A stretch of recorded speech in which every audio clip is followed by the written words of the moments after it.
The rumor mills on social media are buzzing ever since the UK published its white paper on restoring control over the immigration system. From Facebook feeds and WhatsApp groups to Twitter stroke X threads, people are panicking about the possible implications of the new immigration white paper. The common questions being asked are, will they cancel the graduate visa? Are dependents going to be banned completely? Do I have to wait 10 years to settle in the UK now? Whilst the dust is settling, let's pause, my friends. Let's take a breath.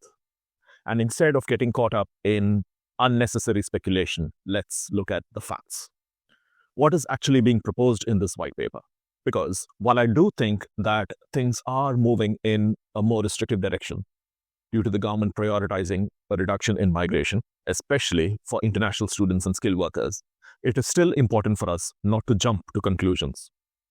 These are still proposals, not laws, at least not yet. And here's how it works. The white paper is basically the government's blueprint. It's a list of ideas that the government wants to implement, and therefore they publish it in order to invite discussion, feedback, and even objections. Some of it might become law, some may be watered down, and others might be entirely dropped. Usually, after the white paper, the government proposes a bill in Parliament, which has to go through several readings, debates, amendments, and finally through approval from both the houses, the House of Commons and the House of Lords. Now, this process, my friends, based on past history, can take months, sometimes even longer. And this is where public pressure can influence what makes it through. Whatever the case, let's treat this as a serious warning in this case and not as a confirmed future. And don't worry, my friends, we'll be watching every step of this closely and we'll bring you updates as soon as we have them, straight and unfiltered. So if you haven't already, please consider subscribing to our channel. Let me share with you my story. You know, when I first moved into the UK 9 years ago as a skilled worker, the path was tough, but it was well documented and process oriented. It was a welcome difference to the lottery system that the USA has. If you had a skilled job, you stayed out of trouble and worked for 5 years and met some other essential residency criteria, you could apply for permanent residency. But now, this path might be changing. I still expect it to be process-oriented, as the UK has always been, but possibly a bit more challenging. The government is proposing major changes that could make studying or working in the UK more expensive, more competitive, and a lot less permanent. So, my friends, if you or anybody you know are considering to move to the UK to study or work, then watch till the end, as this might help you decide for yourself. So the first and obvious point that we'll all talk about is money. So let's talk about the costs, because that's the punch in the gut that hurts the most for anyone who's planning this journey.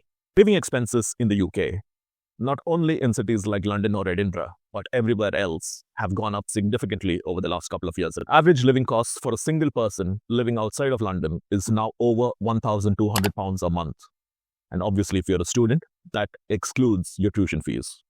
Rent alone has gone up by more than 20% in the last couple of years, and student accommodations are charging sky-high prices for even tiny box rooms. Now, this issue is compounded by some of the proposals in the white paper, and this mainly affects the students. So what is in the proposal? The white paper proposes that universities will have to pay a levy, which is basically a fee for every international student that they admit into their courses. So what do you think will happen? Universities will pass the cost on to you, the student, through higher tuition fees. So potentially, you're paying $15,000 to about $35,000 per year, depending on the university and course, just for the tuition. Now, add on top of it another $12,000 to $15,000 per year for living costs. To those students who come here thinking that they can manage most of it, if not all, by working part-time, let me tell you that part-time jobs are still limited to 20 hours a week during term time. And it's not the easiest to get these days because of the immense competition from other international students. The next bit is what forms the crux of the immigration proposals. It's all about the visas. Right now, if you complete a degree in the UK, you get a post-study work visa. It is for 2 years if you've done an undergraduate or a master's degree, and 3 years if you've completed a PhD. But under the new proposals, it could all be cut down to just 18 months for everyone, regardless of the degree. Now, based on recent history, this is not a lot of time to find a skilled job in a company willing to sponsor your visa, and therefore switch to a long-term visa. There is also a proposal to increase the English language requirement for settlement to a higher level, from B1 as it exists to B2. And this is not just for students, but even for skilled workers and their family members. Speaking of families, if you are planning to bring your spouse or children with you as a student, now that may no longer be an option, because the proposal is to ban students from bringing their dependents, except maybe PhD candidates or government-sponsored scholars. The next punch that the government is proposing is to narrow the door on skilled workers. Now, let's say you finished your degree, you get a job, and switch to a skilled worker visa. That used to be the most stable route to settlement. But even that could potentially change. Under the new rules, the UK might limit this visa to graduate-level jobs only, that is, occupations in RQF level 6 and above. So some jobs that do not require a degree, although you may be a degree holder, say for example, job of a technician, a lab assistant, a care worker, or even IT support, you might no longer be eligible for settlement.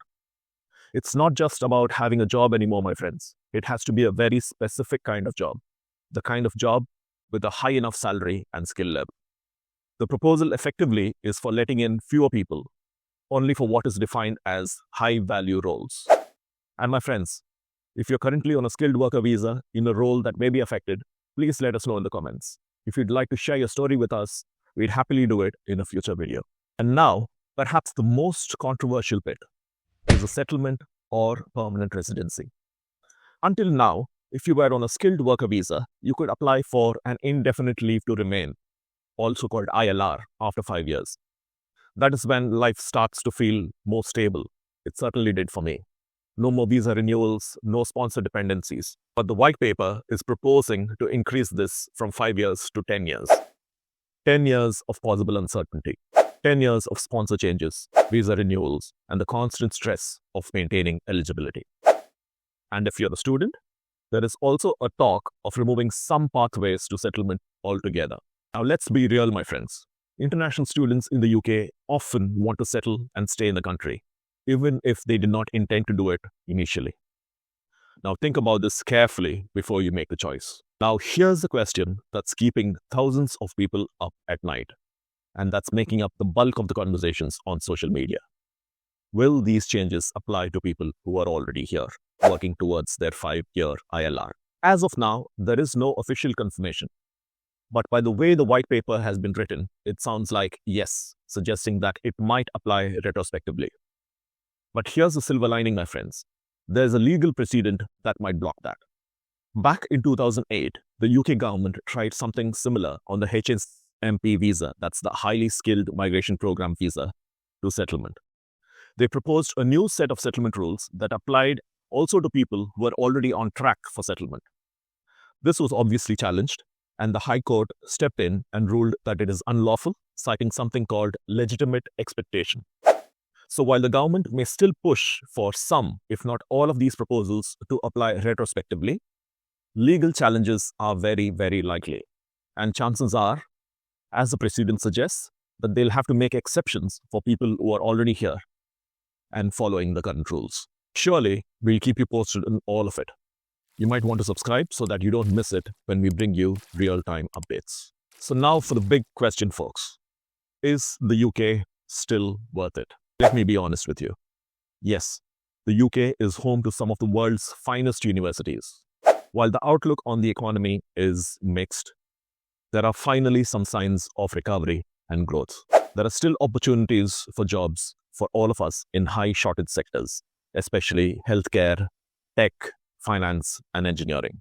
And yes, it can still open doors if you're prepared, skilled, and financially stable. But if your plan was to take out a big education loan, come to a mid-tier university, hope for a quick job, and settle down in 5 years, now I strongly recommend and encourage you to rethink that plan.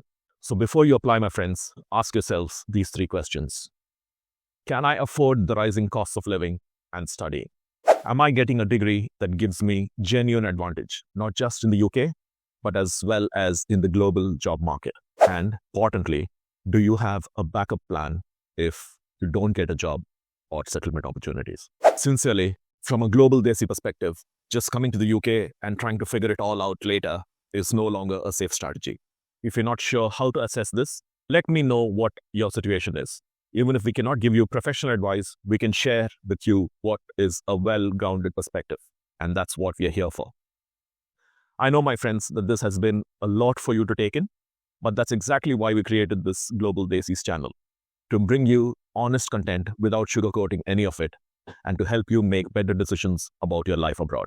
This isn't about fear, it's about being well informed and making the right decision that suits you and your circumstances. So if you found this helpful, give it a like, share with someone who's planning to come to the UK, and hit subscribe. We've got more such deep dives coming in future. And if you're already navigating this maze and feel stuck, comment or message us. We'll try to listen and help however we can. Thanks for watching, my friends. And remember, in this ever-changing world of visas and politics, it pays to plan smart, not just planning big. See you in the next one.